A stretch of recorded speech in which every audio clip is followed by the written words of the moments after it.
Hello everybody, welcome to Snyder's Inc. Long time no see. It's been about what, a month or so since I've done anything? Look, I'm gonna be honest. I got distracted with shit. I got distracted with stuff. I had one channel that I was making sure I finished everything I wanted to do for a long period of time. I had to get that done. I had school I was working on, getting that set up.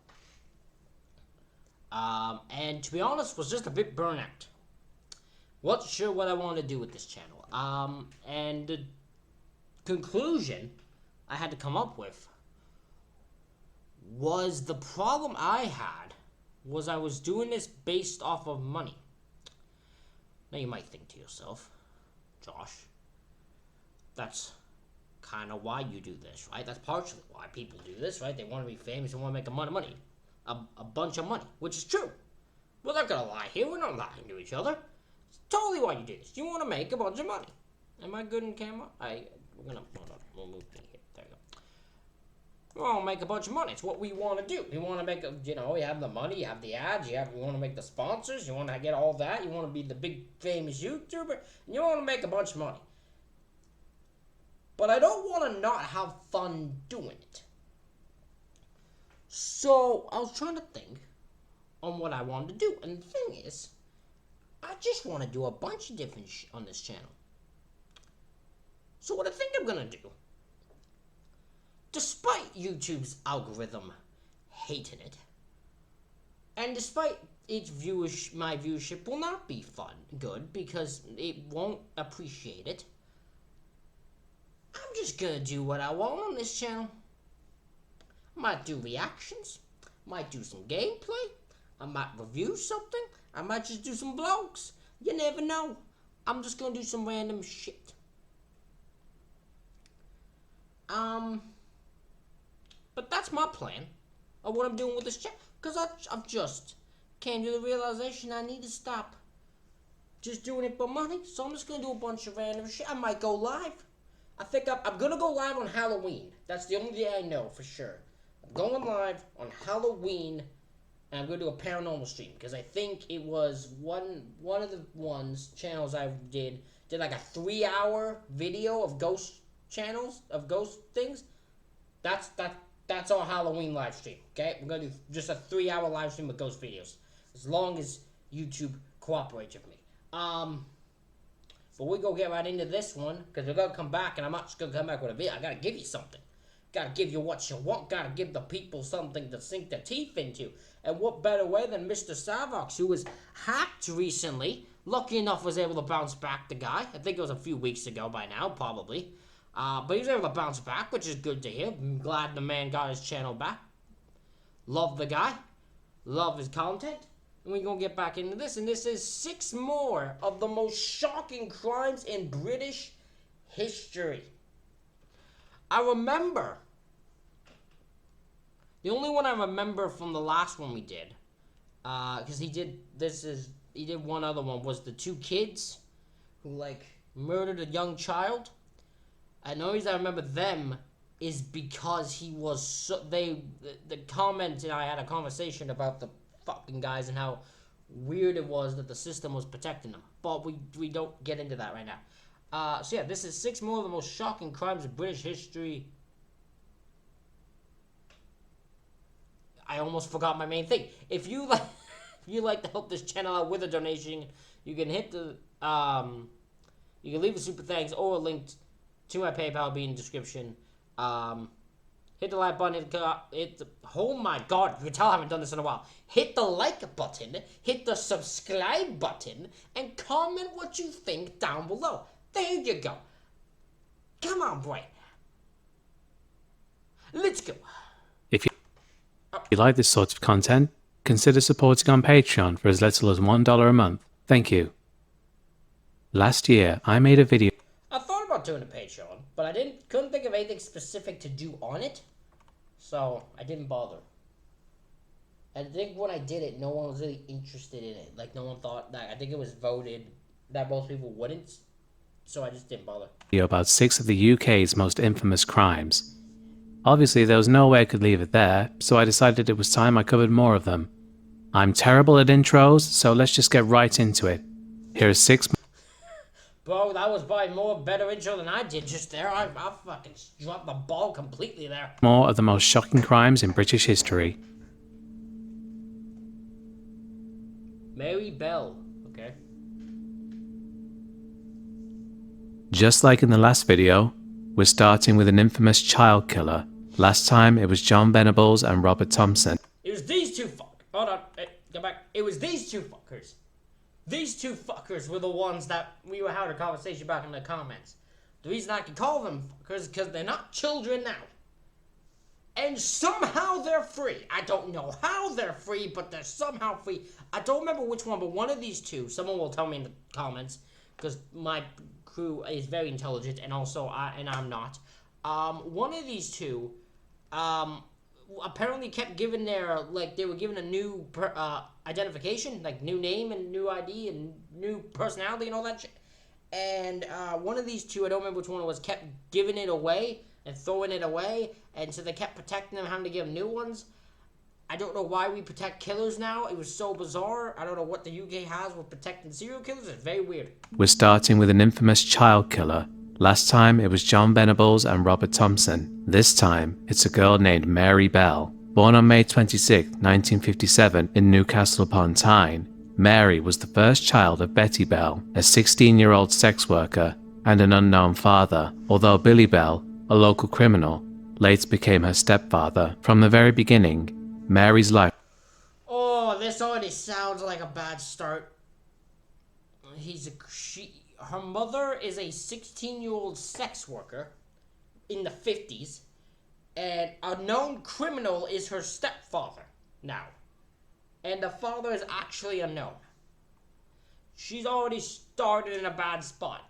Life was marked by chaos and instability. Betty was reportedly abusive towards Mary from infancy. Family members and neighbors would later claim that Betty had tried to kill her daughter multiple times, with one of the most alarming stories being that Betty allegedly attempted to give her away to a woman who had recently lost a child. Mary's life was full of such harrowing incidents. Betty's profession as a sex worker exposed Mary to extreme forms of neglect and inappropriate behavior. She was left alone for long periods of time, and, disturbingly, it is believed that Betty may have coerced Mary into engaging in acts with her clients by the time she was 5 years old. These experiences left deep psychological. Okay, I think we found a serial killer, a killer that I'm about to have sympathy for. This is one of the only few I don't have sympathy for many killers, because they make the choice, right? This person is fucked. This child's fucked from the beginning. This child was born to be fucked up. You know, like, there's no fucking shot this child has of any sort of normalcy. Don't have any. Scars on the young girl, fostering an environment of trauma that many psychologists later speculated contributed to her sociopathic tendencies. Oh, yeah. Mary's school years were no less troubling. She exhibited disturbing behavior from a young age, displaying aggression towards other children, and frequently engaging in violent outbursts. Teachers and students noted Probably was like all the trauma she did, because there's no fucking therapy in like the 50s and shit, right? Like, there's no like therapies and shit, especially for a fucking sex worker. They were seen as like the fucking sins of society.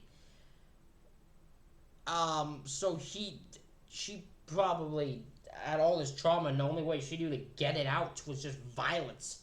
And of course, she didn't want to be around anyone as a fucking child, because like, who the hell would you? Everyone you've been around has fucking traumatized you. Noted that Mary seemed to have an unusual fascination with death and harm. Her classmates recalled that she enjoyed bullying younger children and was often caught fighting. Even Probably is a power. I feel like I'm becoming a psychologist for this child, but I literally, this person I have sympathy for. This was a child who had no chance of like being normal in society. No chance. None. Was screwed from the beginning. at home, Mary was known to have strangled animals and, on one occasion, suffocated a pet pigeon to death in front. Oh, but I think it's a power thing. I'm gonna be pausing this a lot. I'm just gonna get all my thoughts. I got the juices. My brain's flowing. I just apparently can't do an intro. But you're talking about a person whose life has been like who's been abused, neglected, been forced to do these awful things because of her sex worker mother. So she is in no position, no control. She just craves some sort of control and some sort of power.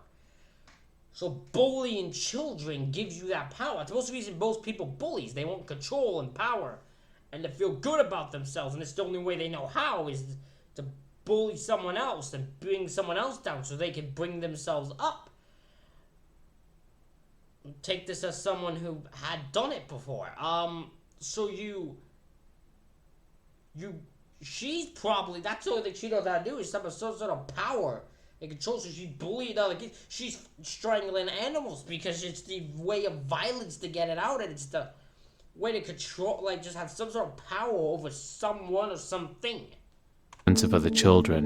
While these were clear signs of deeper psychological issues, Oh yeah, Mary's troubling behavior was largely overlooked by authorities, of course. as she slipped through the cracks of the social system that might have been able to intervene. I would love to know what the social system and like social services system, if there was one, was fucking like in the 50s. It could not have been useful. It could not have been that good. They barely probably wanted to do anything.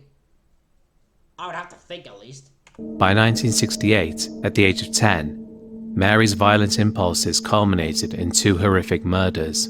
On May 25, 1968, just one day before her 11th birthday, Mary lured 4-year-old Martin Brown into an abandoned house in Scotswood, Newcastle. There, she strangled the young boy to death. Afterward, Mary and her friend, Norma Bell, no relation, returned to the scene of the crime, where they vandalized the building and left crude notes claiming responsibility for the murder. Authorities initially suspected Martin's death had been a tragic accident, as no clear signs of violence were immediately evident. However, Wait a minute, hold on. Hold the fuck. So you're telling me, so people can't, so Mary kills this child and comes back with letters claiming responsibility, saying they've killed him. And the police saw that and went, yeah, it's probably an accident. Yeah, no, ignore the papers. It was probably an accident. The child just happened to die here. That's all it was. What?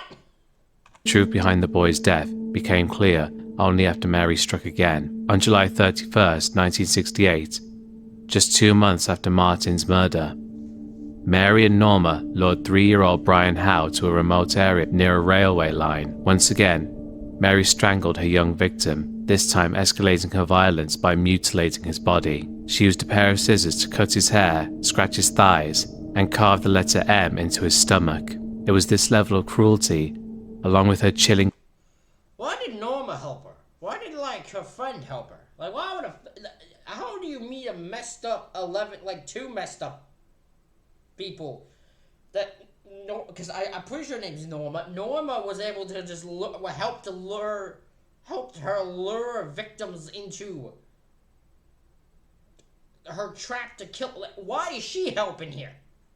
In composure following the act that eventually led to authorities to focus on Mary as a suspect. Unlike her first victim, Brian's body bore clear signs of a deliberate and sadistic attack, and it was clear to police that this death had been anything but accidental. During the investigation, Mary's behavior became increasingly suspicious. She would visit the homes of the grieving families, showing little emotion as she asked questions about the funerals and the investigations. At one point, she even laughed when asked about her involvement in the crimes.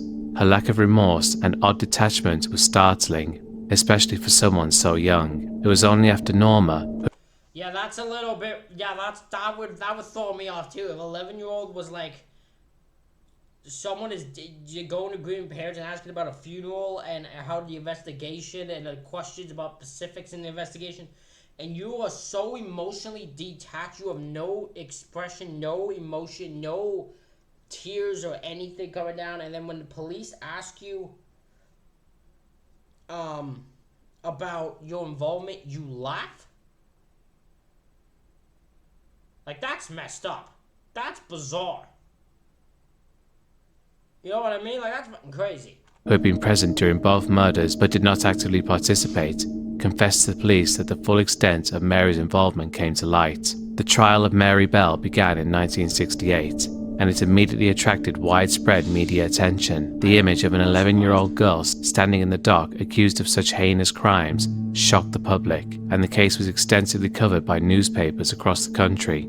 The trial revealed the full extent of Mary's troubling upbringing, with experts testifying that her abusive environment had contributed to her actions. Psychiatrists diagnosed her with a psychopathic personality disorder, noting that she displayed a complete lack of empathy and emotional connection to her crimes. During the trial, Mary remained unnervingly calm and emotionless, even when confronted with I still have sympathy for her. I do. Because she is so, again, she was so traumatized that she just became a fucking psychopath.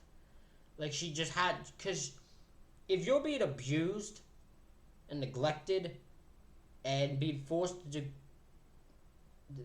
be involved in sexual acts at the age of 5, you will learn how to emotionally detach yourself from the entire fucking world around you. And it leads to a fucking psychopath. It leads to shit like that. It's insane.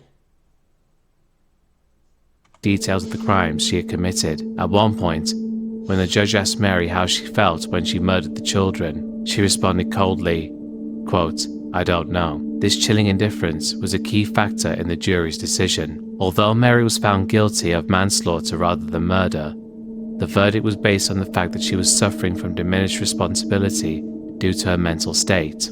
Norma Bell, who had also been charged with murder, was acquitted after the jury determined that she'd been heavily influenced by Mary and had played a passive role in the killings. Mary was I don't know if that gives her a pass here. Sure, she didn't actually get involved in the killing, but she helped lure the victim to the place where he was killed. I don't think she gets a pass here. Neither of them should get a... I'm not saying Mary should be like... Mary should go to prison for this. So should Norma. Maybe not as long, but should not be acquitted completely. sentenced to be detained at Her Majesty's pleasure, a form of indefinite detention reserved for young offenders. The sentence meant that Mary could be held as long as the authorities deemed necessary, depending on her rehabilitation and progress. She was initially sent to Red Bank Secure Unit, where she began serving her sentence.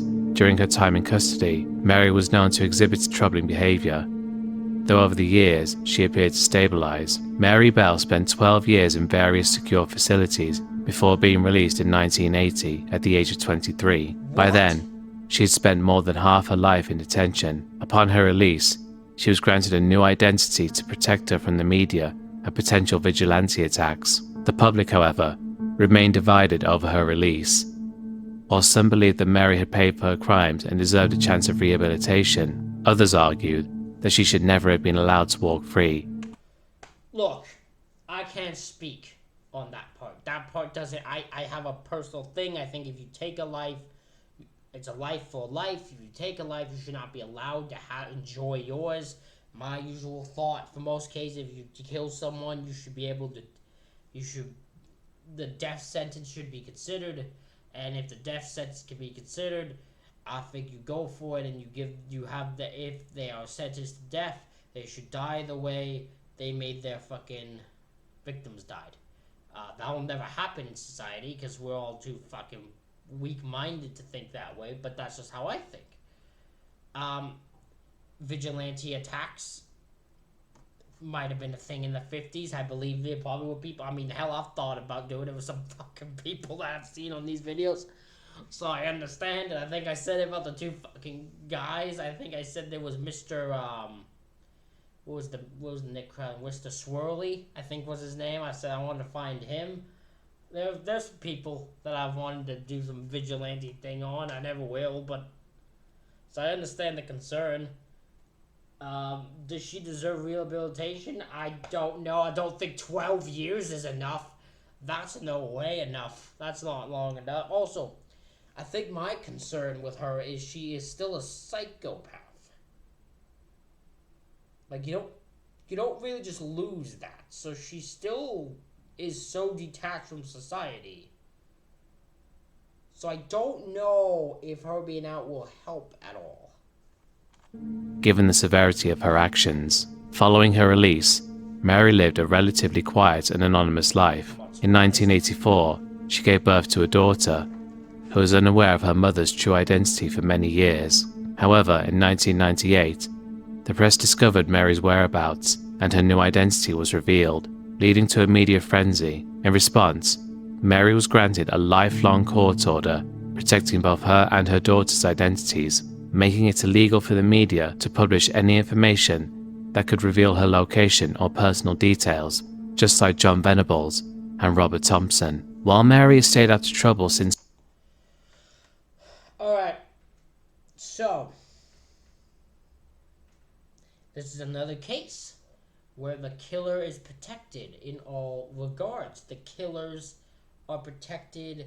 They are given, the system does whatever it can to protect them at all cost. And it's such a weird thing still to me on why the police are protecting them. They don't deserve to be...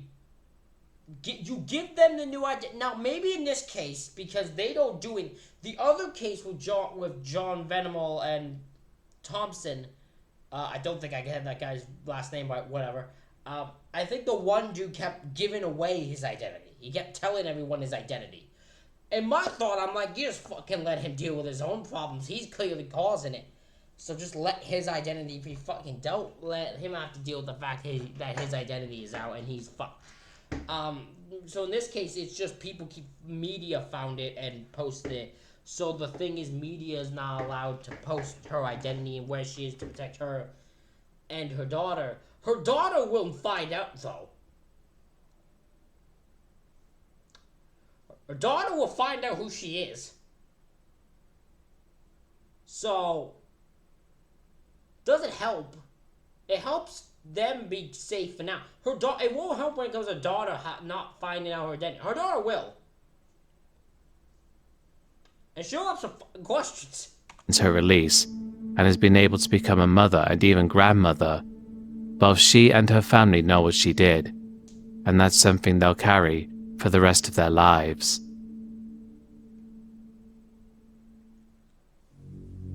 You imagine being the daughter when you find out your mother is a known serial killer?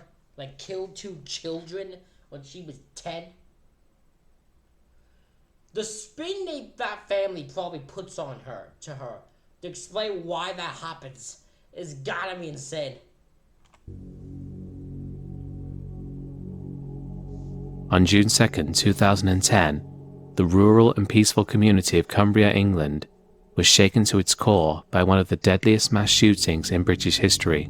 Over the course of 3.5 hours, Derek Bird, a 52-year-old taxi driver, embarked on a murderous rampage that left 12 people dead and 11 others seriously injured. The spree would end in tragedy and confusion as a quiet and unassuming man turned a typical summer day into a nightmare that would haunt the region forever. Derek Bird was born on November 8, 1957, in Whitehaven, Cumbria, into a relatively ordinary working-class family. He had a twin brother, David Bird, with whom he shared a close, though ultimately strained relationship. Raised in the coastal region of Cumbria, Derek and David grew up in a rural setting where they were relatively insulated from urban life. Bird spent most of his life in or around the Cumbria area, and his deep familiarity with the landscape would later play a role in his ability to evade capture during his rampage. Bird's early life was unremarkable by most standards.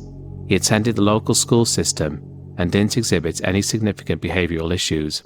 After leaving school, he worked various manual labor jobs and eventually trained to become a self-employed taxi driver, a career that suited his introverted and solitary nature. By his 20s, Bird had settled into his role as a hard-working though quiet man who seemed to get along with most people but kept to himself. Despite his relatively normal early life, Bird's personal relationships, particularly with his family, became increasingly complicated as he got older. While his bond with his twin brother David was initially strong, it later deteriorated due to financial disputes and jealousy, tensions that would fester over the years.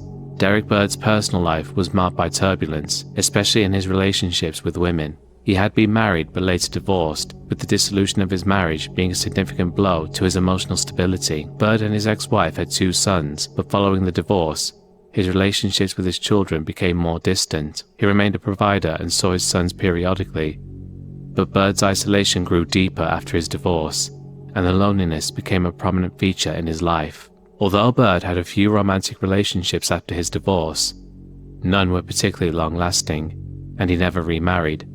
Friends and acquaintances described him as being quiet and somewhat socially awkward.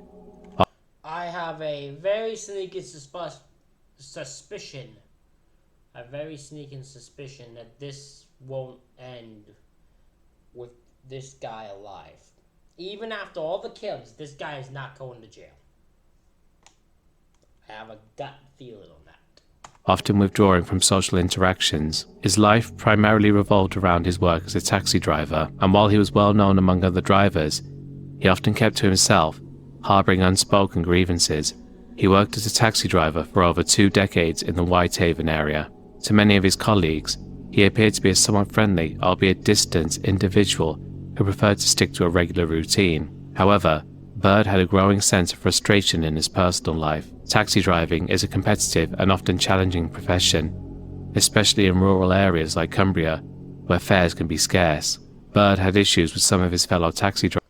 Okay, that's fair, because I was sitting there and I'm like, I've never, maybe so, because like where I live, I'm not a taxi driver, but I've never heard of like a fucking war between taxi drivers for their fucking rides, you know? But I guess in a rural area, I can see why it'd probably be a problem. Drivers, particularly with Darren Rucastle. Bird believed that Rucastle had been undercutting him on fares and treating him poorly. While most of these grievances seemed trivial to outsiders, for Bird, they fed into his growing sense of resentment and paranoia, making him feel marginalized and mistreated in both his professional and personal life. Bird's life was increasingly dominated by financial problems. He had accumulated a substantial tax debt and was under investigation by HM Revenue and Customs for tax irregularities. Bird feared that he would be imprisoned for tax evasion, and his inability to find a way out of his financial predicament left him feeling trapped. This looming threat of financial ruin became an all-consuming source of stress for Bird. He became convinced that people close to him, particularly his twin brother David and his solicitor, Kevin Commons, were plotting against him. Bird believed that David and Kevin were working together to turn him into the tax authorities, and that they were conspiring to cheat him out of his inheritance. His paranoia spiraled out of control, and he began to isolate himself further, convinced that he was the victim of betrayal by those he trusted most. Friends and colleagues later reported that Bird had expressed fears about his financial situation, and even made vague threats about taking matters into his own hands. However, no one took his comments seriously, and there was no indication that Bird was planning the violent spree that would follow. Bird's mental state deteriorated rapidly. He became increasingly withdrawn, and his paranoia deepened. There is no evidence that Bird sought professional help for his mental health issues, nor is there any indication that he had been previously diagnosed with a serious mental illness. Nonetheless, his behavior became more erratic, and the pressure from his financial problems exacerbated his sense of persecution. Eventually, Bird was consumed by a belief that his life was falling apart, and that those around him were responsible for his suffering. Okay, so he was going through some shit, right? He was dealing with financial problems. He was dealing with his own fear of loneliness, feeling trapped, not knowing how to get out of his situation. But instead of trying to deal with it, he looked at the people close to him and decided that they're to blame, not him. Despite probably being mainly involved in his financial choices, it's their fault. It's not mine, was his thought. And that's where the fuck up is, and that's where the mess up is, and that's where it becomes a problem. And that's what led this, is because his mind's not thinking straight, and he's not taking responsibility. He's blaming everyone else, feels it's everyone else's fault. His isolation, lack of emotional support, and inability to resolve his financial troubles created a perfect storm that led to his eventual breakdown. June 10th, 2010 began like any other day in Cumbria. The weather was typical for a summer day in northern England, and the small communities of Whitehaven, Egremont and Seascale were going about their usual routines. But by the end of the day, the peaceful quiet would be replaced by terror, confusion, and grief. The rampage began in the morning at around 10:20 a.m. Derek Bird's first target was his twin brother, David Bird. Derek drove to his brother's home in Lamplow and shot him dead. After killing his brother, he headed to the home of Kevin Commons, his solicitor, just a short drive away. Commons was in his driveway when Derek arrived. Derek shot him dead as well, believing that his solicitor had betrayed him over his financial troubles. These two murders were premeditated and personal, driven by Derek's delusions about a conspiracy against him. Following these two targeted killings, Derek Bird's rampage became far more random and unpredictable. Armed with a .22 caliber rifle and a 12-gauge shotgun, both of which he legally owned, Bird drove into Whitehaven, where he worked as a taxi driver. His next victim was Darren Rucastle. Bird shot and killed Rucastle at the taxi rank in the town centre, in full view of several witnesses. This event marked the point at which the scale of Bird's spree became clear. From Whitehaven, Bird drove through the small towns and villages of West Cumbria, firing his weapons at random passers-by. His victims were a mix of people he knew and complete strangers. As he drove through towns like Egremont, Gosforth and Seascale, Bird's shooting spree became more and more erratic. He shot cyclists, motorists and pedestrians, indiscriminately targeting anyone he came across. Some of the victims included people like Susan Hughes, a 68-year-old grandmother who was walking home from shopping in Egremont when Bird shot her. Another victim was 64-year-old Michael Pike, who was cycling near Seascale when Bird drove by and fired his rifle at him. In some cases, the people Bird shot survived, though many were left with life-changing injuries. As the rampage unfolded, Bird's erratic behaviour left the police and emergency services scrambling to respond. Cumbria's rural landscape and the tight-knit communities made it difficult for people to track Bird's movements. He drove through the remote country roads, occasionally stopping to refuel or change direction. A massive manhunt was launched, with helicopters and armed police dispatched across the region to try and stop Bird before more lives were lost. By the time Bird's rampage ended, 12 people had been killed and 11 others were seriously injured. The violence spanned across more than 25 miles of rural Cumbria. Bird's final act of violence occurred near the village of Boot, where he abandoned his car and fled on foot into the woods. At approximately 1 p.m, Bird turned one of the guns on himself. The aftermath of the Cumbria... I knew that part would happen. I could tell just from the way they were starting the story. I just had this weird gut feeling that this guy, just by looking, I'm like, this guy's not a guy that's gonna go the way it should be, which is him in jail. He's just gonna take himself out after taking everyone else out. Shootings left the country reeling. The random nature of Bird's attacks, combined with the fact that many of his victims were ordinary people going about their daily lives, made the massacre particularly shocking. Communities across Cumbria were left in mourning, and the quiet rural region would never be the same.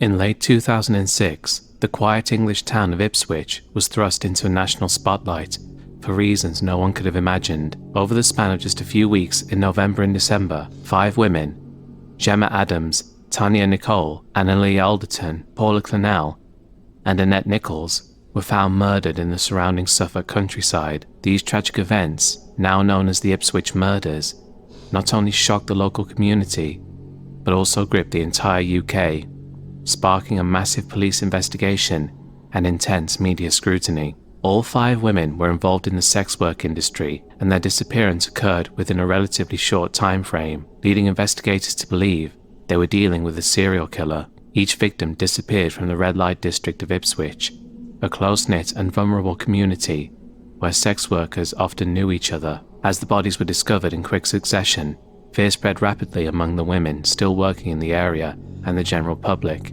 The first victim, Tanya Nicole, was reported missing on October 30th, 2006. Her body was found on December 8th in a stream near the village of Copdock, several miles from Ipswich. Just 6 days later, on December 12th, the body of Gemma Adams, who had been missing since November 15th, was found in the same stream. Both bodies were discovered nude, and neither showed signs of sexual assault, though the exact causes of death for both women could not be determined due to the state of decomposition. By this point, it was clear that the police knew they were dealing with a serial offender, and the investigation ramped up in scale.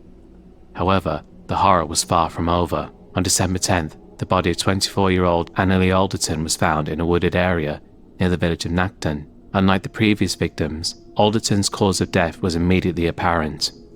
She had been strangled.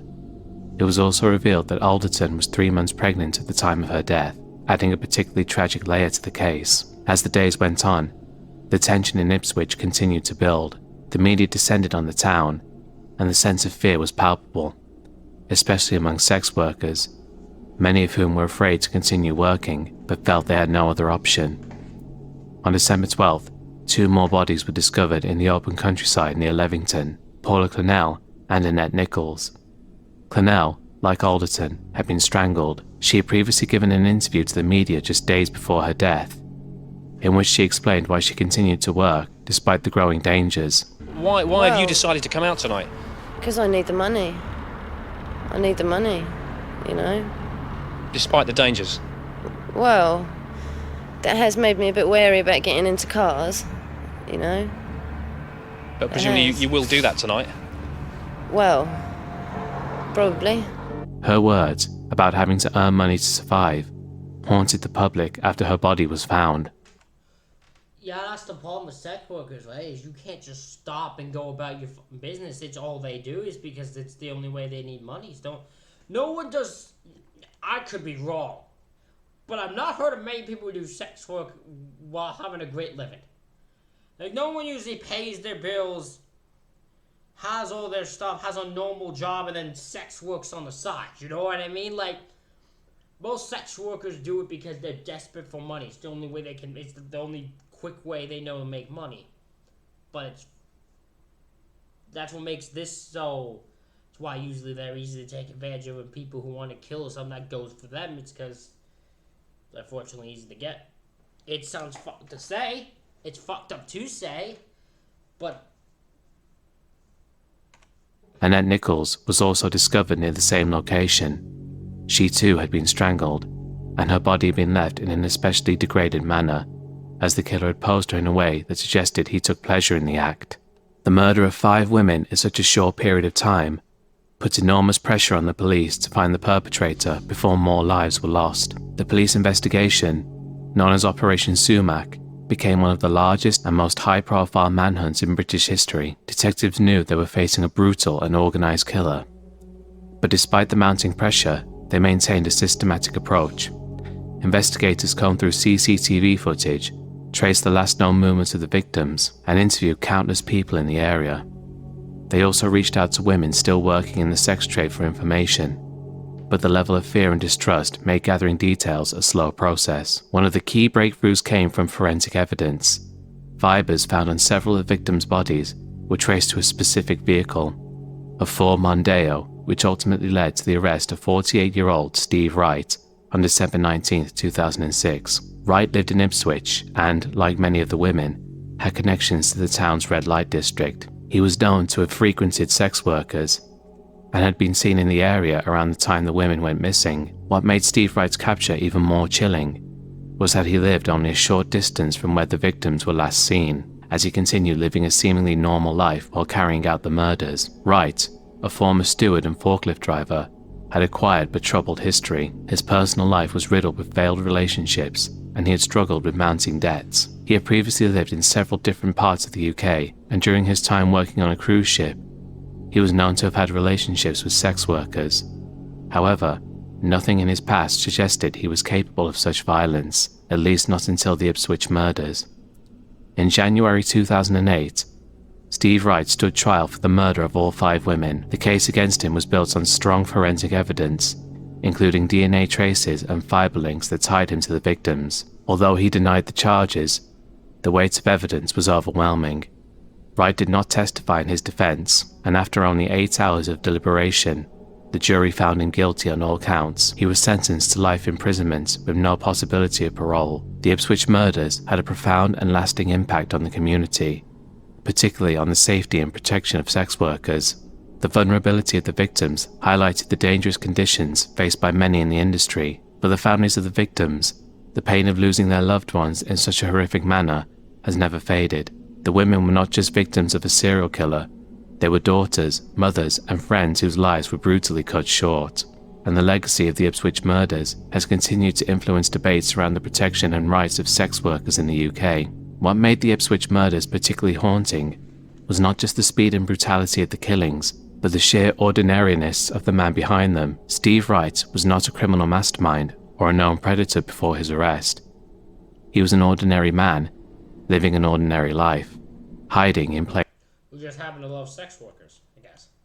And then end up loving to kill them. sight. His ability to blend in with the community only added to the terror that gripped Ipswich during those fateful weeks in late 2006.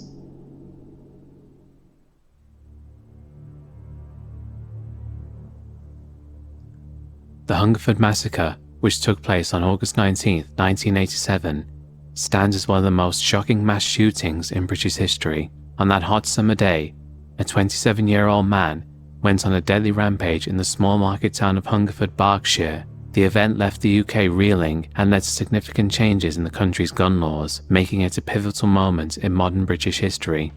Michael Ryan was born in May 1960. Oh, he looks like a shooter. Oh, he looks like a shooter. Yeah, he looks like a shooter for sure. The town of Hungerford. His early life was relatively unremarkable, and he grew up in a working-class family. He was described by those who knew him as a shy, introverted child, though nothing in his early life suggested the violence he would later unleash. As he got older, Ryan developed an interest in firearms, becoming somewhat obsessed with guns, survivalism, and military paraphernalia. Despite his fascination with weapons, there were few signs that he was capable of the horrors that would later unfold. Ryan lived with his mother, Dorothy, who worked as a dinner lady at a local school. He had a troubled history with relationships, never marrying or establishing close friendships. Some who knew him claimed that Ryan had an inflated sense of self-importance, but he was largely seen as a quiet loner, someone who kept to himself. His obsession with firearms was well known, and he legally owned several guns, including semi-automatic rifles and handguns, an alarming reality in hindsight, considering what would come to pass. On the morning of August 19, 1987, Michael Ryan set out on a rampage that would devastate the small community of Hungerford. He began his day setting fire to his home, leaving the house to burn with his mother's body inside. Dorothy was his first victim, including a semi-automatic rifle. Holy shit, he just started us straight with arson and murdering his mother. Love it. A Beretta pistol, and an M1 carbine. Ryan embarked on a shooting spree that would claim the lives of 16 people, many of them random bystanders who had the misfortune of crossing his path. The massacre began at Savermake Forest, just outside Hungerford, where Ryan shot Susan Godfrey, a mother of two, in front of her children. She was picnicking in the area when Ryan approached her, forced her away from the children at gunpoint, and shot her multiple times. This chilling act marked the beginning of a killing spree that would last several hours. Wow, so he had literally no actual... He was just going to start shooting random people. So he just took he saw this mother picked again, took the mother away from children, just shot him and went about his fucking day, just went about to find the next one. That's evil. This is evil. That is insane. Him, the taxi driver, they're fucking evil. That's insane. And terrorized the entire town. After killing Godfrey, Ryan drove back into Hungerford, shooting indiscriminately at pedestrians and motorists. He made his way through residential streets, firing at anyone who happened to be nearby. Some victims were people he knew, but most were strangers, ordinary citizens caught in the wrong place at the wrong time. One of the most tragic aspects of the Hungerford massacre was how quickly and arbitrarily lives were taken. People were shot in their home, on the street, or while driving their cars, with no clear pattern or motive behind Ryan's choices. Ryan's next target was 51-year-old Kenneth Clements, who was out walking with his family. Clements attempted to shield his wife and son, but Ryan shot and killed him on the spot. Ryan then moved toward the town centre, firing at passing cars and houses. Many residents were trapped inside their homes, listening in horror as gunfire echoed through the streets. Some tried to escape, while others barricaded themselves inside. Yeah, the last thing I'm doing if there's a guy who's shooting guns at places is I'm leaving my place. Which I understand the thought of like, hey, I should get him again because he might be breaking into places and shooting, but also he might just shoot you because you're leaving your place. Like that just, I'd rather be in my place and be near knives and weapons than fucking being out in my car out in the fucking streets. Hoping the gunman would pass by without noticing them. One of Ryan's victims was 66-year-old Francis Butler, a pensioner who was shot through his kitchen window as he tried to close the curtains. Another victim, 84-year-old Abdul Khan, was killed in front of his wife in their garden as they worked on their flowers. The randomness and brutality of these murders shook the town to its core. The people of Hungerford were unprepared for such a violent act, especially in a place where crime was rare and the community was close-knit. Ryan's rampage continued as he moved through the town, at one point shooting and wounding several police officers who responded to the scene. Constable Roger Brereton, one of the first officers to arrive, was shot and killed while sitting in his patrol car. The sense of chaos intensified as police struggled to control the situation. At the time, law enforcement in the UK was not routinely armed, and officers arriving on the scene were unprepared for the level of... Even back in the day, I can't think of a scenario where I'd want my police officers not armed.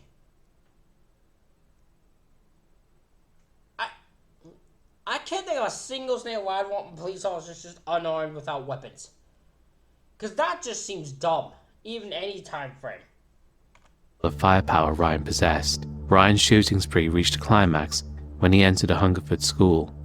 Thankfully, the school was closed for the summer holidays, meaning no children or staff were inside at the time. Ryan eventually holed up in a classroom and engaged in a tense standoff with the police. Throughout this period, he was reportedly calm, showing no signs of panic or distress despite the carnage he had caused. He made no demands and gave no clear explanation for his actions. After several hours of the standoff, Ryan turned one of his guns on himself, ending his life and bringing the massacre to a close.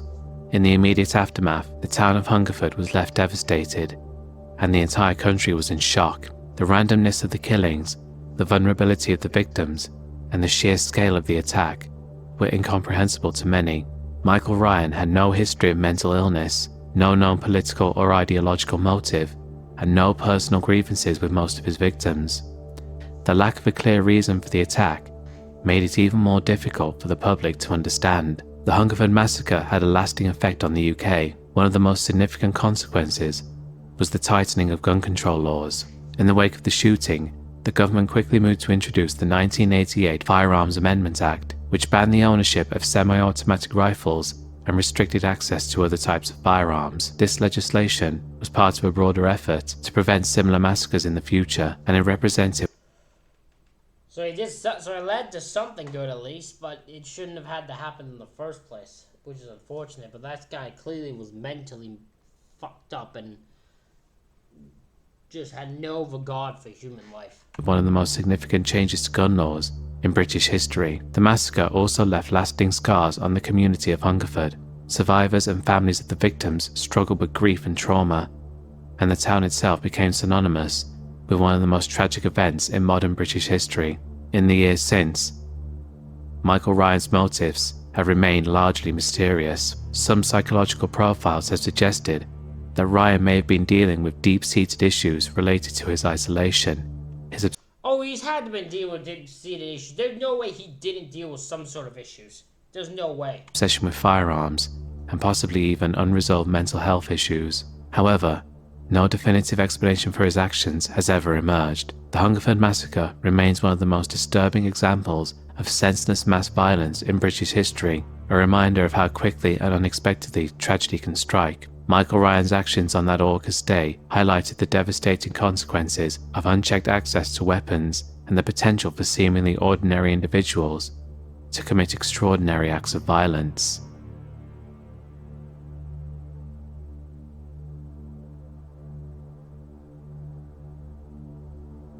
Lucy Letby was an ordinary young woman in many respects, but behind the facade of normalcy, she concealed dark and chilling secrets. Letby was born in Hereford in 1990 into what seemed like a typical middle-class family. Described by friends and neighbours as a quiet, caring and dedicated person, she grew up with a strong interest in healthcare and nurturing others. Oh, she's a nurse who killed people, didn't she? After completing her schooling, Lucy attended the University of Chester, where she studied nursing. During her studies, she specialized in neonatal care, drawn to the idea of helping premature babies and infants born with medical complications. Her professional career began when she was... How do you go from that to one? Because I know this has to be the woman that killed infants then. And if it is, how do you switch like that? How do you go from wanting to help them to wanting to kill them? Hired at the neonatal unit of the Countess of Chester Hospital.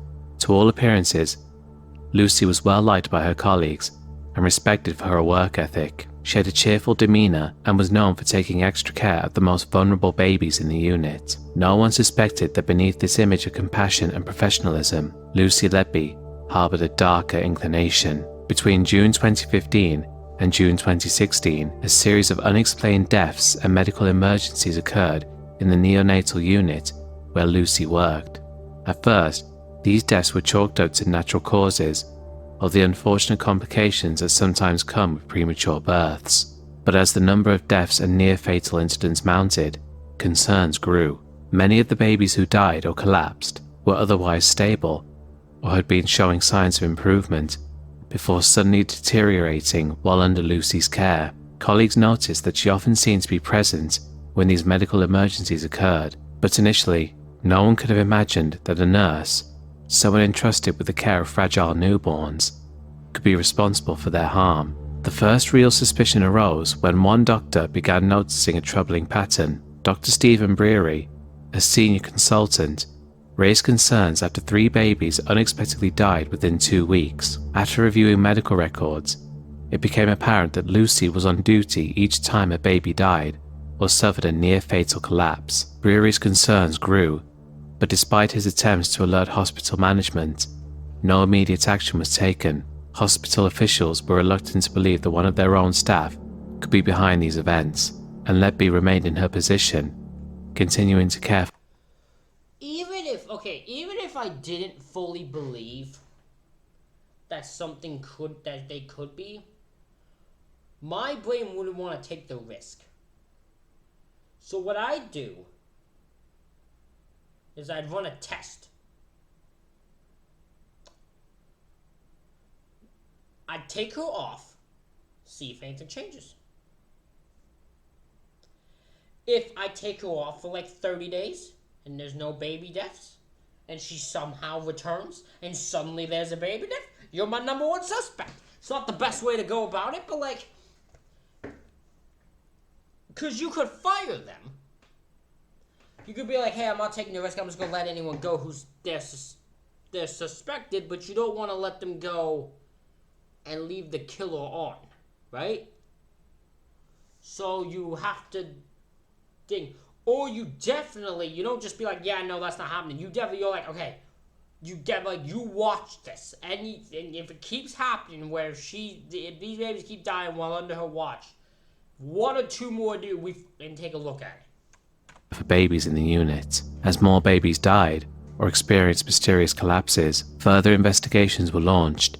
In total, the hospital saw a significant rise in neonatal deaths during the year Lucy was working on the unit, far higher than the national average for similar neonatal wards. Babies who had been doing well would suddenly suffer catastrophic events, such as unexpected drops in oxygen levels, heart failure, or severe bleeding. Some babies showed symptoms of air embolisms or had insulin injected into their systems, acts that would only be detectable through post-mortem investigations or detailed medical tests. One of the most striking aspects of Lucy's crimes was the variety of methods she was used to harm her victims. Evidence presented during her trial showed that she injected air into the bloodstreams or stomachs of some babies, administered insulin or other medicines inappropriately, and tampered with feeding tubes. The babies she targeted were among the most vulnerable, those born prematurely or with other medical conditions that required intensive care. In many cases, Lucy's actions would cause sudden severe deterioration in a baby's health, leading to either death or long-term medical complications. As the deaths continued, hospital management finally suspended Lucy from clinical duties in 2016. However, it took 2 more years for police to launch a full criminal investigation. In 2018, Lucy Letby was arrested after detectives gathered extensive evidence linking her to the suspicious deaths and collapses. Investigators uncovered handwritten notes in Lucy's home, some of which read like confessions.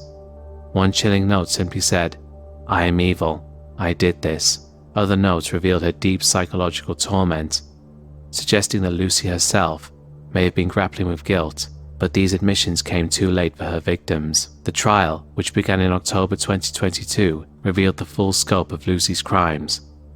Prosecutors detailed how she had deliberately harmed the infants in her care, often targeting the most fragile babies. What made her actions even more horrifying was that she didn't just kill her victims outright. Many of them suffered prolonged pain and medical crisis before succumbing to their injuries. Some babies survived her attacks, but were left with lifelong disabilities as a result. During the trial, the courts heard harrowing testimony from parents of the victims, many of whom had no idea that their babies were deliberately harmed until the investigation unfolded. For these parents, the anguish was unimaginable, trusting their newborns to the care of a trained nurse, only to discover that she had intentionally caused their suffering. Despite the overwhelming... My confusion is why?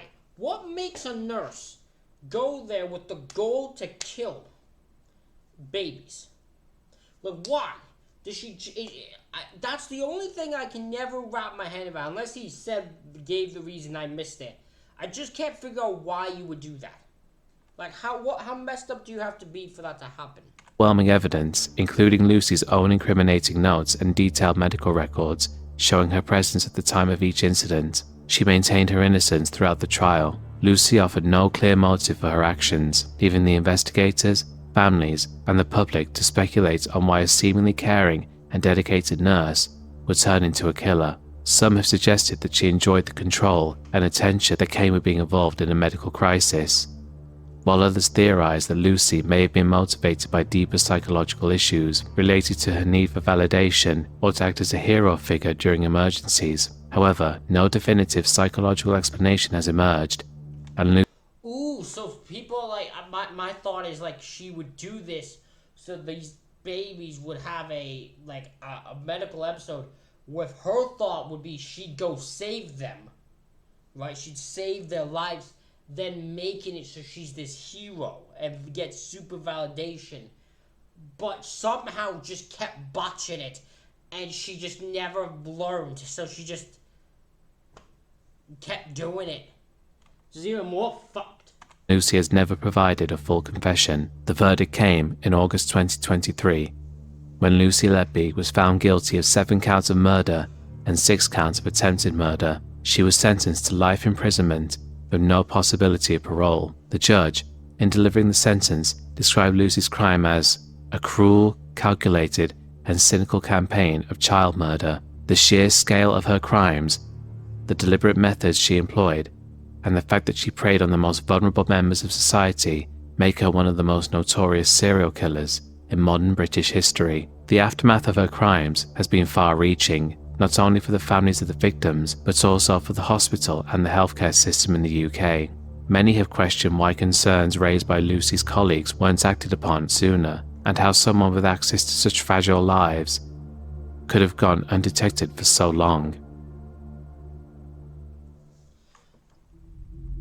That's one that confuses me. Why, multiple people kept being like, hey, when the babies die, she's around. I don't know who would just be like, yeah, but that's just coincidence. Like, how many, I don't know how you don't put 2 and 2 together.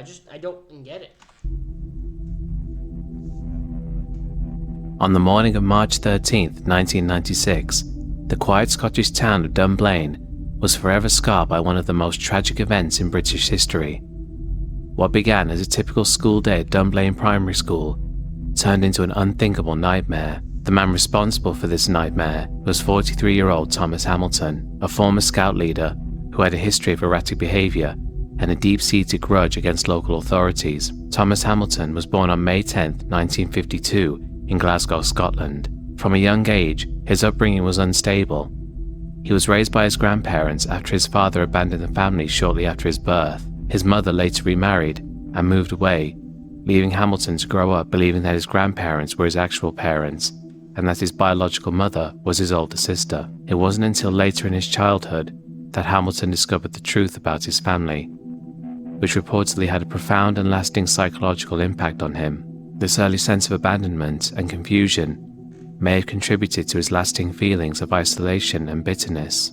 As Hamilton grew older, he struggled to form lasting, meaningful relationships. He developed a keen interest in working with children in youth groups, particularly through his involvement with the Boy Scouts. Initially, this gave him a sense of purpose. In the 1970s, Hamilton became a scout leader and began organizing camping trips for boys in the local area. However, it wasn't long before parents and other adults grew concerned about his behavior. Hamilton was described by many as socially awkward, controlling, and, at times, inappropriate with the young boys in his care. Numerous complaints were made about the way I thought that would be what would end up happening there. he managed the boys during camping trips, including allegations that he was overly authoritarian and displayed an unhealthy interest in the boys' physical development. He would insist on photographing the boys, often shirtless or in swimming trunks, under the guise of organizing activities.